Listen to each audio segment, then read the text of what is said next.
Good morning. Can you hear me? Okay. This is session 240.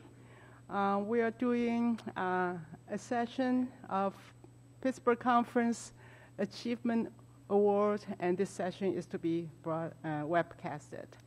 Our awardee, Dr. Christy Haynes, is currently an associate professor of chemistry at the University of Minnesota, and she is currently mentoring a group of 10 doctoral and 9 undergraduate students.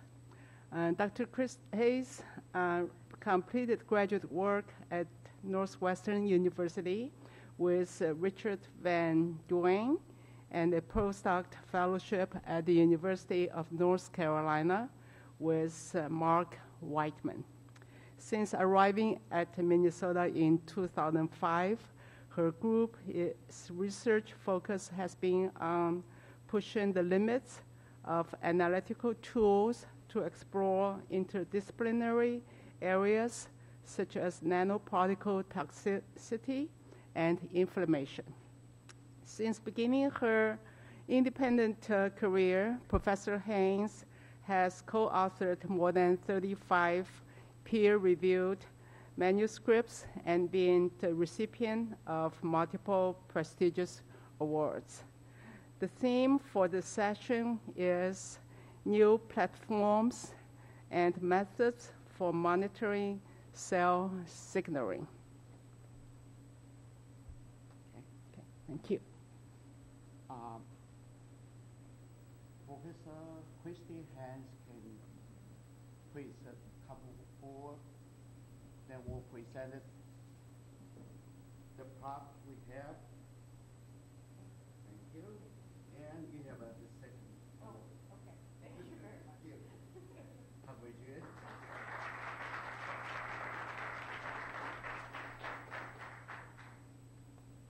Do you need to say anything else, or should I?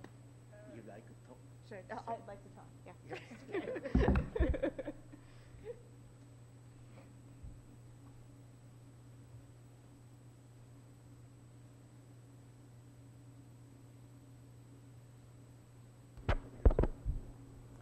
And how do I switch the screen to my computer?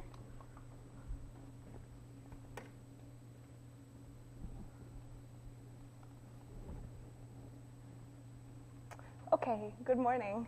It is an early morning for all of us, especially with daylight savings time.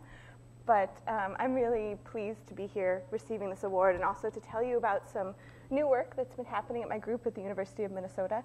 And actually, I figured on the occasion of getting an award that I would talk about new stuff. And so actually, I'm going to tell you today 3 short stories, all related to this theme in my title, inflammatory signaling within immune cell networks. And there are 3 things that I haven't really talked about before. So hopefully, you find something interesting and something new. I should say the 3 sections right now are, you'll see how they will eventually fit together. They don't quite fit together yet right now, but you'll see in general we're working on tool development within the context of inflammatory response. So one quick introduction. I obviously don't have very much time to introduce things like the immune system, but we all know it's critically important for recognizing foreign agents versus self agents.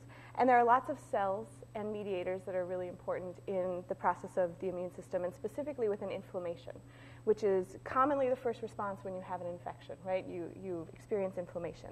All 3 of these cell types, eosinophils, mast cells, and neutrophils, are critical, among others, in the process of inflammation.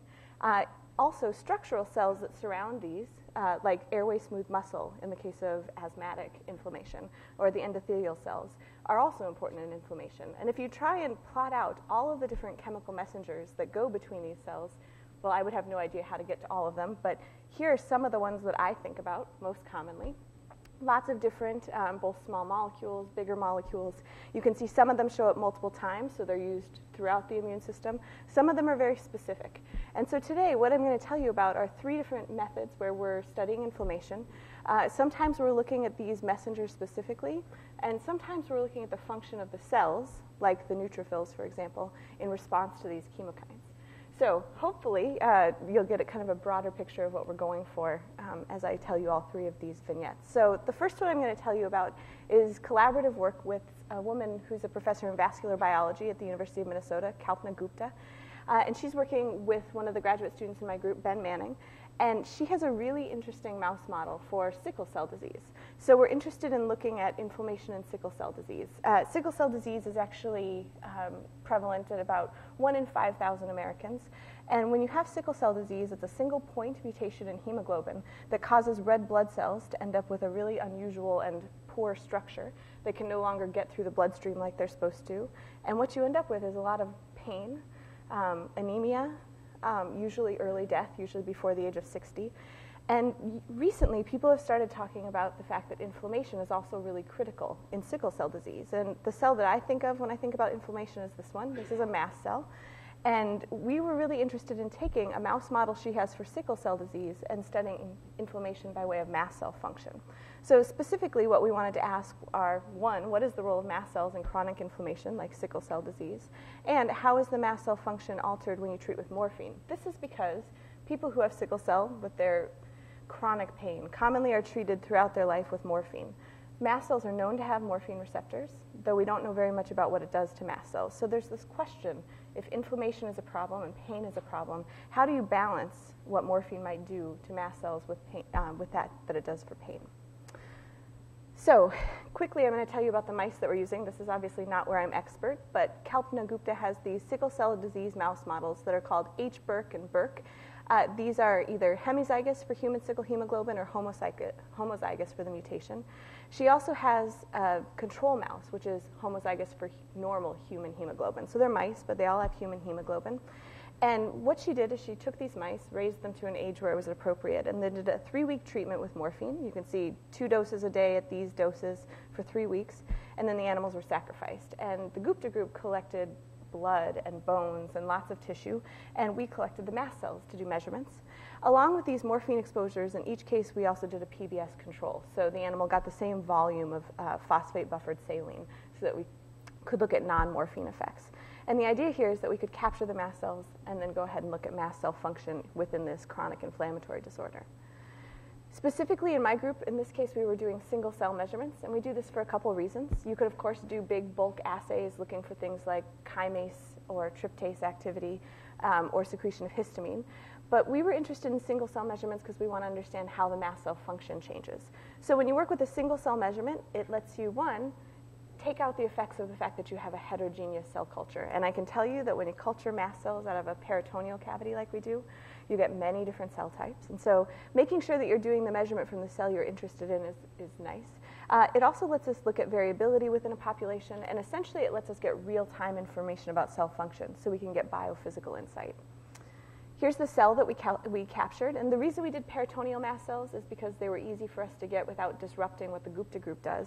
I can say mast cells are throughout your body. They're in your skin, your brain, your gut, your lungs, everywhere. You can see the general features. Here's the nucleus. All of these granules are the most common feature that people think about when they think about mast cells. The granules contain a big heparin proteoglycan sulfate matrix, lots of small molecules, enzymes, ions. Typically, we're monitoring serotonin because we use an electrochemical method. But what we want to do is look at how delivery of inflammatory mediators from mast cells changes in the sickle cell disease and in the presence of morphine. So chemical messengers are delivered via exocytosis, which I assume most of you are probably familiar with. But just in case, if this is your cell and your cell gets an inflammatory signal and it's time to release a mediator, essentially granules begin to traffic to the plasma membrane where protein machinery allows the granules to fuse with the cell membrane. The lipid bilayers eventually fuse, and then the contents are secreted. And so this is the process we want to study using this single cell method. The way we do it with a technique certainly well established by the Whiteman group where I did my postdoc is carbon fiber microelectrode amperometry. So this is a very traditional technology that we've been working with for a long time. This is the carbon fiber microelectrode. It's about less than 10 microns across, so less than the size of your average mast cell. And we can put it down on top of an individual mast cell. We can set the potential so we know that we're going to oxidize serotonin according to this chemical reaction. We can put a small pipette nearby to start that exocytotic cascade. In this work, we used a calcium ionophore to actually start exocytosis. And every time a granule fuses with the membrane and releases serotonin, we measure a current spike.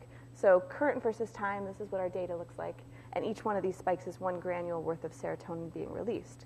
If you zoom in just a small portion, you can look at all the beautiful features in this data. Certainly, we know that we have a 2-electron oxidation, so we can take the area under each spike and we can figure out exactly how many serotonin molecules were released. We can also look at features like the half-width of the spike or the rise time of the spike to learn about the kinetics of the unfolding of that heparin biopolymer matrix, or to learn about the expansion of the fusion pore after those membranes fuse. We can look at frequency of spikes. This tells us how the granules are trafficked to the plasma membrane. And so in short, we can get all kinds of interesting biophysical information simply by looking at every peak and every trace from every mouse and try and understand how sickle cell, or morphine in this case, are influencing the cell behavior. So here are a few representative amperometric traces taken from this data set. So this, again, the HbA mouse is the one expressing normal human hemoglobin. This is the hemizygous mouse. This is the homozygous mouse. You can see these bars. This is the amount of time we puff the stimulant onto the cell. And what you notice right away, of course, is that there are many spikes. So many granules are released. But you also notice qualitatively that as you go with increasing severity of disease, increased severity of this mutation, we see a drop in the intensity of these spikes. They're all on the same scale bar here. So we go through and we analyze every spike from every trace. We measure from 30 plus cells from multiple mice over multiple days. And what we do, we look at distributions of behavior, but often when the distributions are as we expect, we collapse them down into these average values, and we present them as bar charts like you see here. So on the left here, this is spike area, and you can see there's no morphine in this condition. This is just looking at the effect of this mutation. So we've got the normal mouse, the hemizygous, the homozygous mouse, and what you can see is that as you increase disease severity, the number of molecules being secreted, you can see the alternate y-axis here, drops off. So it looks like these sickle cell mice actually are, they're releasing less serotonin with each inflammatory response. Now, that's not really surprising because these cells are in a constant inflammatory state. But here we see not just that the number of molecules being released goes down, but also that the frequency of release, so the number of granules that actually make it to the cell membrane, drops off. Both of these, of course, compromise the amount of serotonin and all of the other mediators that are released.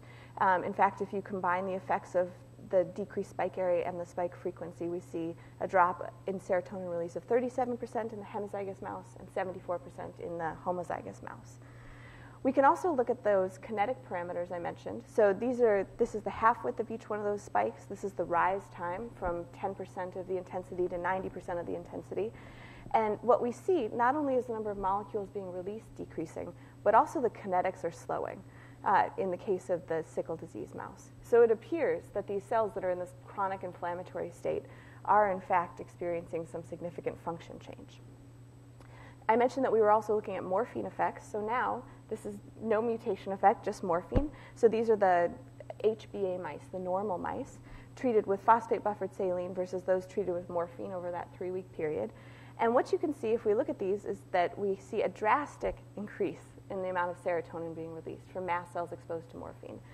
I mentioned that we know that there are opioid receptors on the surface of mast cells. We don't know very much about what they do. This amount of morphine should actually be too low to stimulate the cell directly. But we see this drastic increase. We don't see any change in frequency, so morphine doesn't seem to influence granule trafficking to the membrane or fusion. When we look at the kinetic parameters, we see, in a sense, no change. We do see a slight significant change here, but this actually correlates with the fact that you have more molecules being released. So it takes more time to release more molecules. So the morphine function actually seems relatively simple. It seems to influence loading or release of serotonin from these cells. So now, what if we put these together? We have these mice where we know they've got depressed serotonin response or depressed inflammatory response, and we've put morphine on board, which we know seems to enhance that response. So keep, for a second, this data in mind. Those two bars are the same as these two bars. So now what I've done is I've put all of these conditions together. So we have the normal mouse with phosphate-buffered saline and morphine, the hemizygous mouse with phosphate-buffered saline and morphine, and the homozygous mouse with phosphate-buffered saline and morphine. And what you can see right away is that, at least in this mouse where you've got the most severe sickle cell disease model, we see that the morphine actually, remember, this Q was depressed, the spike area was depressed. Now it's actually brought even up past the control level, which is interesting. We also see that morphine causes recovery of these frequency parameters up to the control that we were seeing in the normal mouse. So it looks like morphine actually corrects and mostly doesn't overcorrect. This is the one case where we see an overcorrection. It's also true in the kinetic parameters. We see that by treatment with morphine, this frequency, which was too slow, or this peak width, which was too slow, has dropped back down. It's at the same pace as the control. The same is true with the rise times. So it looks like morphine actually has a correcting effect, a restorative effect on these cells. So we've been thinking a lot about what the implications of these things are, and I'm going to kind of summarize what I've told you in this little section, because we have this interesting mouse model. We could figure out that mast cell function is important in chronic inflammation and sickle cell disease. It does seem to scale with the severity of the disease based on these two models. We see that morphine compensates for the changes that we see to mast cell function. It's unclear if this is a therapeutic or an anti-therapeutic effect. The doses of morphine that we chose are based on accepted morphine doses that you would give based on mass to people. So perhaps morphine at exactly the right dose is just fine. But certainly it's interesting to think about weighing these analgesic properties, the ability to dissipate pain in people versus the pro-inflammatory effects that we see with morphine. And certainly if somebody has more than one condition, sickle cell disease plus something else that's got an inflammatory component, this is an important thing to consider. And so we're actually continuing this work. Now with the Gupta group, we're crossing opioid receptor knockout mice with the sickle cell disease mice, and we're going to try and tease out more about what morphine is doing on mast cells. We're also looking at generalizability, looking at mast cells in the skin and some other places that are critical. Okay, so that's one of the three vignettes, and that's using a technique that I've been using for a long time.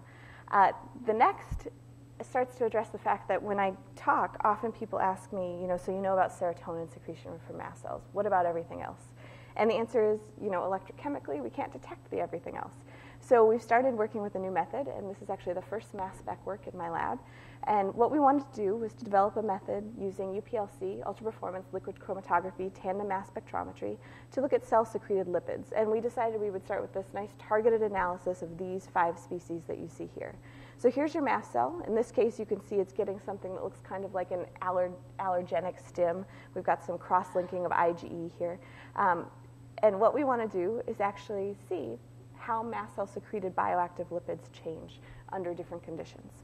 So here, what we wanted to do is first just develop a method so that we could do targeted fast analysis. Usually, when people are looking for bioactive lipids secreted from cells, they're doing things like ELISAs or other like radio-labeled immunoassays.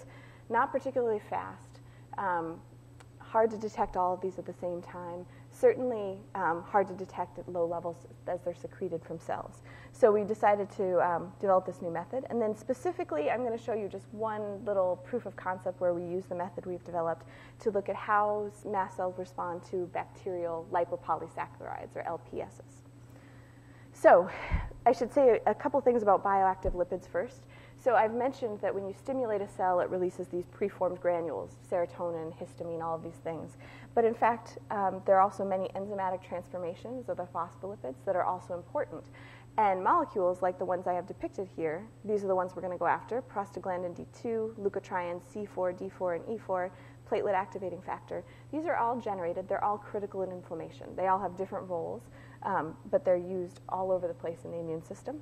And so we're interested, you can see that we take the phospholipids and essentially we cleave off the fatty acid and end up with arachidonic acid, which then goes through these enzyme processes to get to these guys. Platelet activating factor is not out of the arachidonic acid series, but we're also interested in this because it's really critical in lots of different inflammatory processes, and it is generated from phospholipids.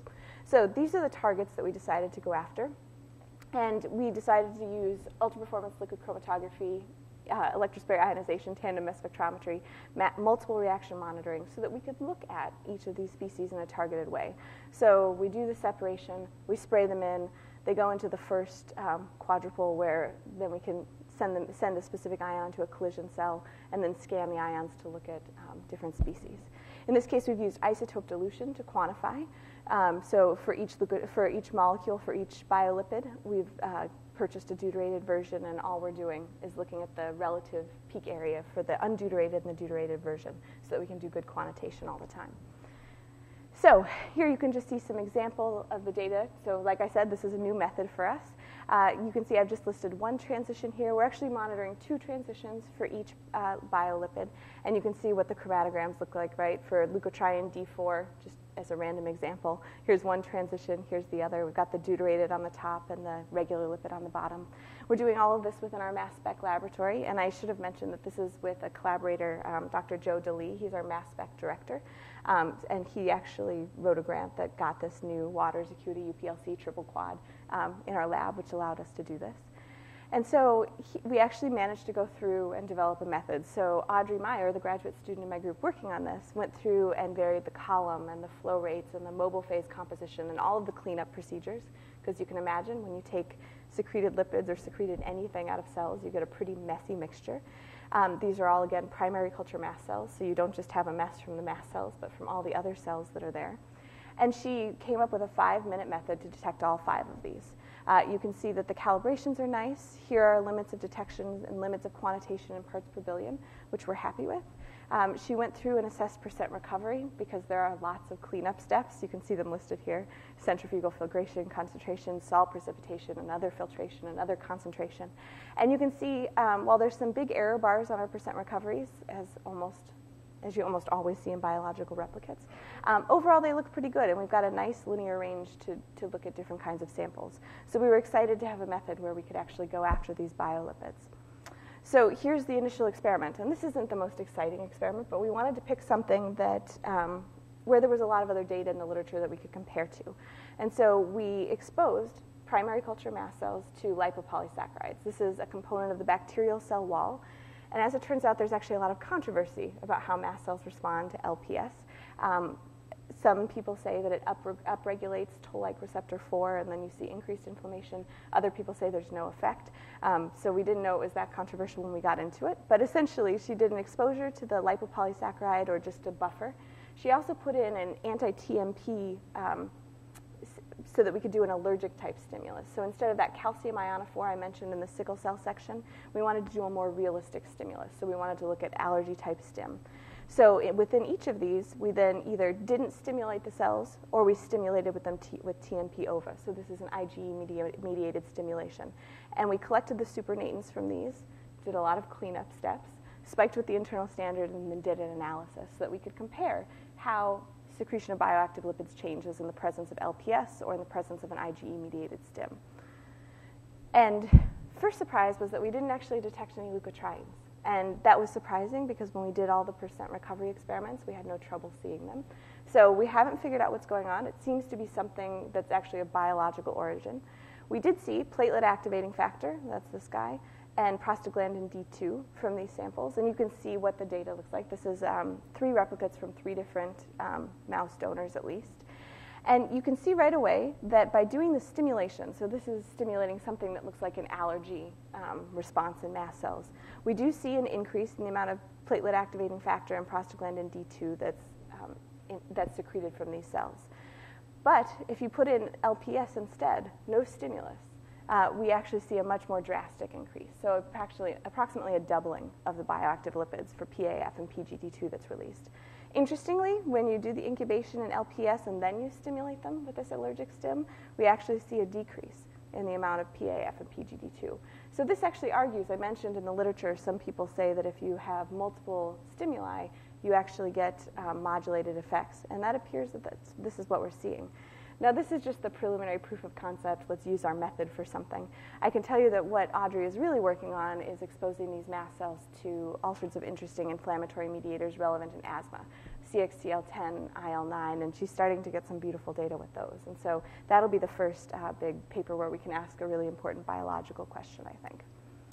So conclusions from this section is that we were able to develop this 5-minute UPLC mass spec method to look at arachidonic acid metabolites and platelet activating factor.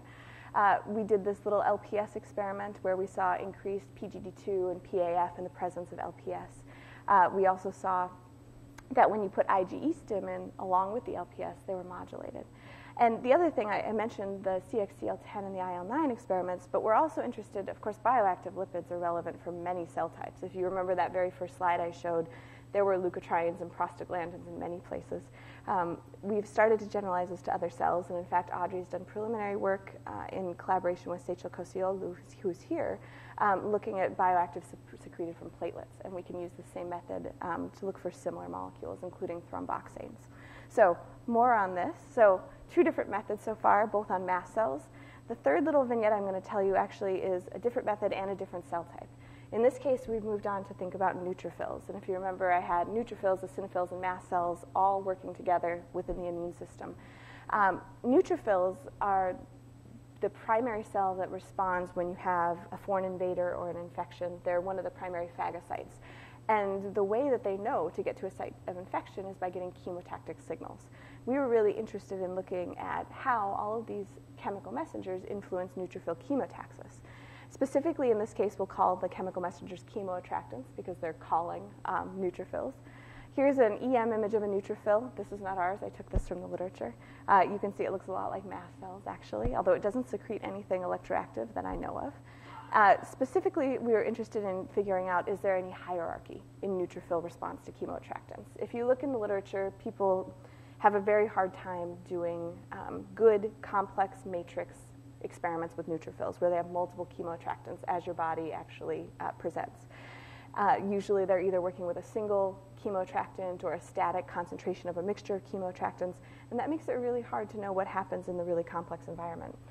If network works, I'll show you a quick video here of neutrophils. This isn't our video, but it gives you a good sense of why chemotaxis is important.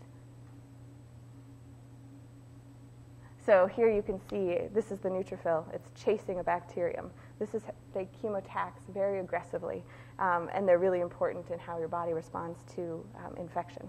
And so we wanted to look at this process, but in a quantitative way. Okay. So we decided to take a microfluidic approach. This is also my group's first foray into microfluidics. You can see we're expanding our tool set. This is the microfluidic device that Dong-Hyuk Kim, the graduate student working on this, designed. You can see we can put in one chemoattractant and a second chemoattractant at the top of this device. There's this many layers of serpentine mixing channels, and you can see at each spot the concentration of the 2 chemoattractants get mixed together so that by the time you get to the cell chamber down here, you get a nice gradient of chemoattractant 1 and chemoattractant 2. So this is where we culture our neutrophils, and we actually get these from human donors. So we culture them right out of blood. You can see the actual device here. Not that big, not that small. Definitely, we hook a couple pumps up here. We regulate the delivery of the chemoattractants. The 4 chemoattractants we decided to start with are these guys. So complicated names, right? CXCL2, CXCL8, LTB4. These are all host-derived chemoattractants. These are things you find in the human body. They're very important in dealing with inflammation and immune response in general. You've already seen this guy. We also chose one non-host-derived chemoattractant. We chose this tripeptide. This is a bacterial-derived chemoattractant. So this should be looking like a foreign invader. And so we're going to introduce these in pairwise fashion and create gradients of chemoattractants. We did COMSOL modeling to make sure that, in fact, we were getting complete mixing in each of these serpentine channels. You can see that here. So we get nice, thorough mixing. That's obviously critical so that we get a nice, smooth gradient at the end.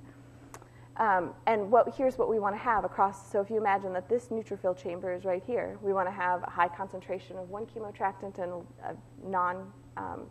a concentration of 0 of the other. We want to cross over to exactly the opposite position, hitting all the gradient positions in between.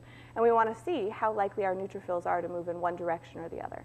Here's one example with a few little video captures of a neutrophil. This is the overall trajectory it took in 30 minutes. So we capture one image every 10 seconds for 30 minutes.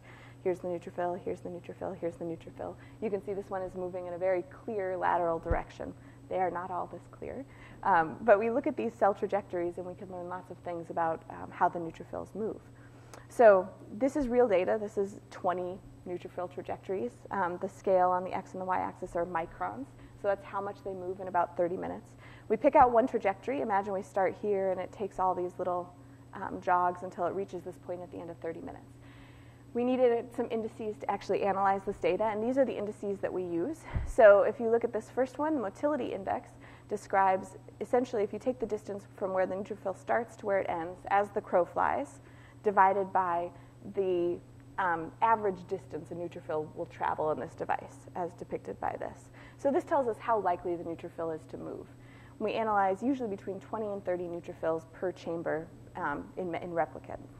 We also look at the chemotactic index. You can see this is just thinking about how it moves in the x direction, right? So the overall distance x in the direction of the chemoattractant gradient over the total distance that it moves if you add up all these legs. So this tells you about orientation of a given neutrophil. And then we can multiply these together to get the effective chemoattractant index if we want to account for both of these things.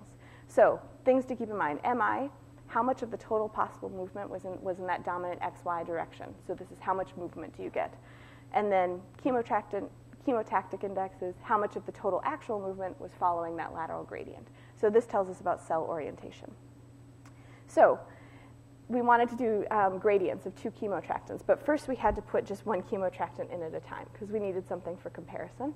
So now you can imagine we've got buffer on one inlet and one of our chemoattractants on the other. So we have just a gradient of our one chemoattractant. This is control, so buffer is presented on both sides. You can see these are the single gradients. And what you notice right away, this motility index, the one that tells you how movable are the cells, you can see that it drops, actually, simply by putting a chemoattractant in the device. The orientation index, CI, you can see that all the cells are more oriented when a chemoattractant is present than when none are present. That all makes sense.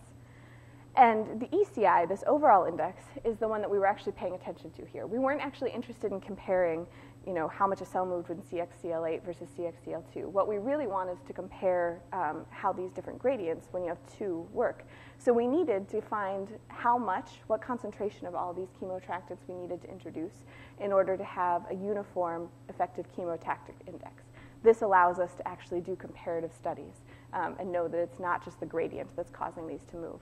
So you can see Dong-Hyuk actually did many different concentrations. Here I present only the one that happened to work. So 10 nanograms per mil of all of them was the concentration that gave the maximum concentration with indistinguishable ECI values.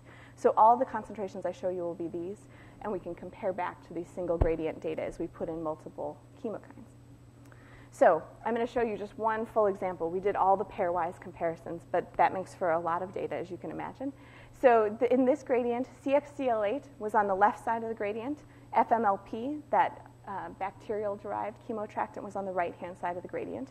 And what Dong-Hyuk did is he looked at 10 cells that were in the left side of the device at the beginning and 10 cells that were in the right side of the device at the beginning, just to try and account for the fact that where they start matters. And what you can see is for the ones that started on the left, most of them moved towards the FMLP. So even though they started on the CXCL8 side, they moved towards this FMLP. For the ones that started on the FMLP side, they also moved further towards the FMLP, towards a higher concentration. So it seems like the FMLP is definitely dominating this response. We can look at population of cells. So of the cells we looked at on the right and on the left, how many moved in each direction, you can see it's the same thing, right? But whether they're on the right side or the left side, they move towards that FMLP. I should note, though, that if you look at the number of cells that are moving away from FMLP, this guy right here, 27%, this is different than when I had that single gradient experiment where we had FMLP versus buffer.